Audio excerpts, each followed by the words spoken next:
Hello, everyone. This is Maurice Kempner, attorney, real estate broker, consultant, and coach. Welcome to True Legacy Wealth Media. We're going to talk today about Wall Street retirement systems versus maybe other alternatives that you might do.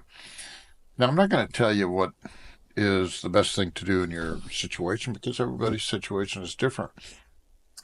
My point here is just to give you some things to think about when you're going over all this stuff. Now, when I talk to people one on one and they bring me their problems, that's when I get into the details a little more. But here's some background for it. So what we're talking about when I say Wall Street retirement systems, I mean these are the retirement systems set up by the system, the financial system we have in the United States, for example, and it's similar in other countries. And so what am I talking about here? So I'm talking about these kind of things: 401ks, IRAs, annuities, investment grade life insurance. So these life insurance policies that serve as an investment or retirement vehicle. That's what I'm talking about. How do these kinds of things compare to um, other things that are out there? Now, when I was a kid growing up, I was told, like my family and people who knew me, wealthy relatives and whatnot, and I grew up on a big farming operation at my grandparents' farm. And what they always said is something like this: acquire assets that generate cash flow, do it as a family, and move it from generation to generation. So, like an asset that cash flows, that was like the number one priority. Now, when I bought this business years ago, and my clients started coming in and talking to me about things they were told variations of this: go to school, get good grades so you can get into a good college so you can have a good career with good benefits and good retirement. And when I heard this, I was taken back a little bit. I mean, what I was told, it's no secret. There's lots of families who tell their kids similar things to that, and most of those families who tell their kids these kinds of things are wealthier. But it's not a secret. Now, people are out there, oh, the secrets of the rich and all this. These things aren't secrets. If you want to look into it and you study and do your research, whatever, you'll find things like this that wealthier people say. It's the way they raise their families when they're working on multi generational wealth. The other statement about go to school, get good grades, get a good career, get good benefits, that's more of a working class family thing.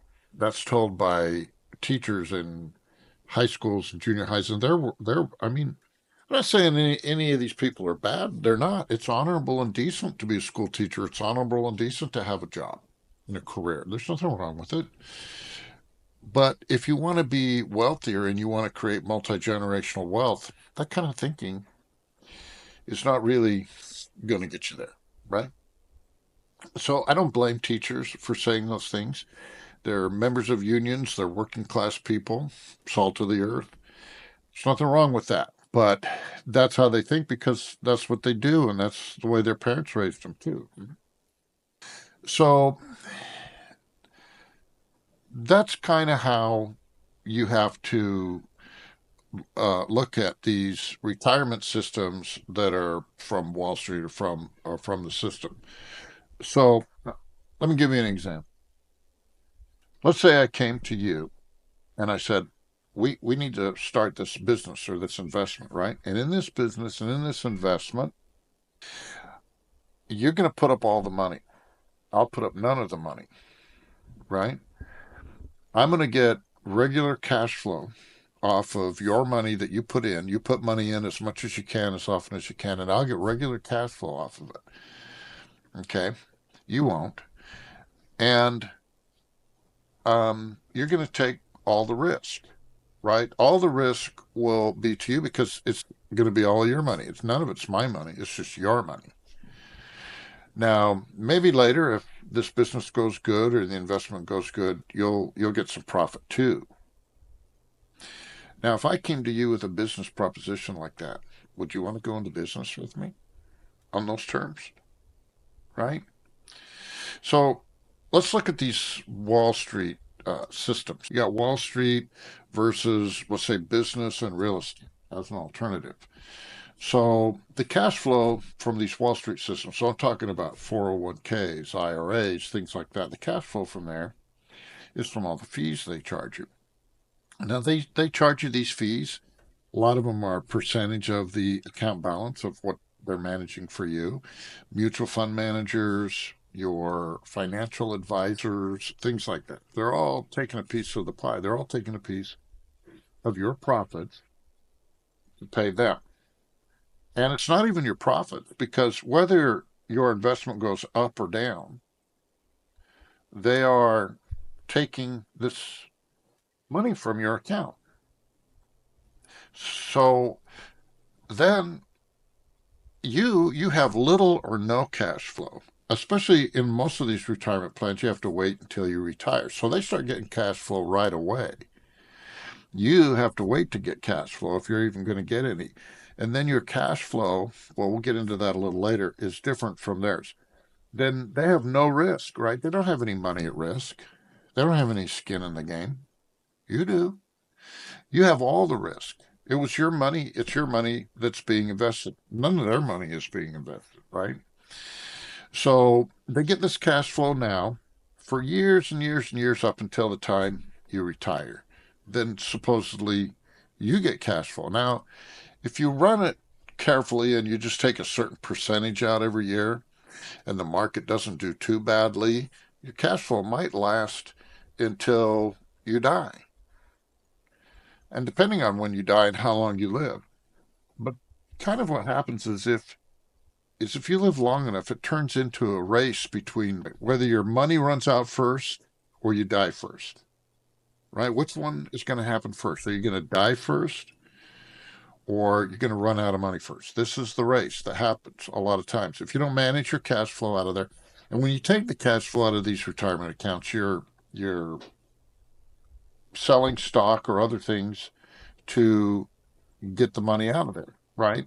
Most of the time, it's not any kind of a cash flow off of an asset. It's just something you hope is appreciated in value and you're taking some of the profits out of there. That's how that works most of the time. Okay.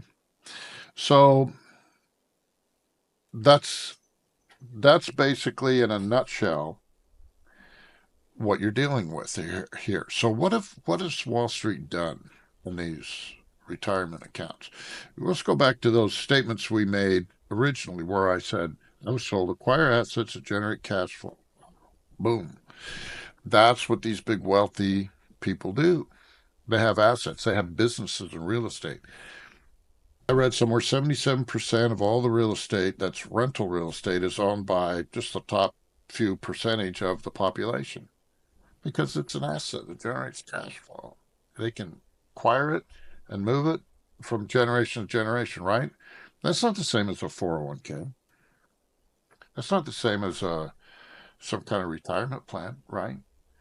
It's acquiring an asset that generates cash flow. Now, when you open these accounts, these Wall Street type accounts, with them, some kind of retirement scheme that they have, like 401k, 457, 403b, deferred compensation, whatever you want to call it.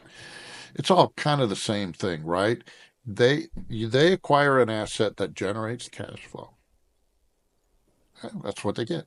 Think about it. Do you get an asset that generates cash flow? No. An asset that generates cash flow, that's a number one way wealthy people live wealthy, in my opinion. That's one of the reasons why they like real estate, because it generates this cash flow. But anything that can generate cash flow on a regular basis is king, right? You get the income coming in on a regular time, you're paying your bills, that's what they're doing. And they start to generate this cash flow right away. You got to wait usually for years before you can pull it out. You got to be a certain age. The best of your years are over.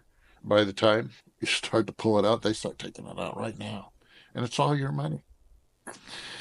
So I think you can see where I'm going with this. And I'm not giving I can't give you everything that you need to know about this and how it would pertain to you because every person's situation is different. So you have to look at your situation. if I was talking to you one on one and we had your situation and we were going over it, then I could give you more precise information. But in the meantime, watching this video, what I'm hoping it's going to give you is just a mindset to consider what it is you're dealing with, what the motivations are, and how this works. Now, there's a good video you can watch on this, and it's Frontline PBS. So you just Google it or look for it on YouTube. Frontline is the show from PBS, and it's called The Retirement Gamble.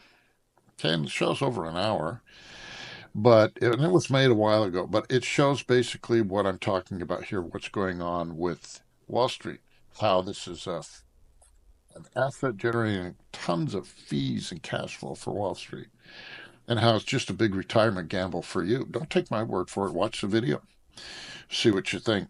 If you want to get into it a little more, you can watch the video. So Frontline, the PBS Frontline, and the episode is The Retirement Gamble. Take a look.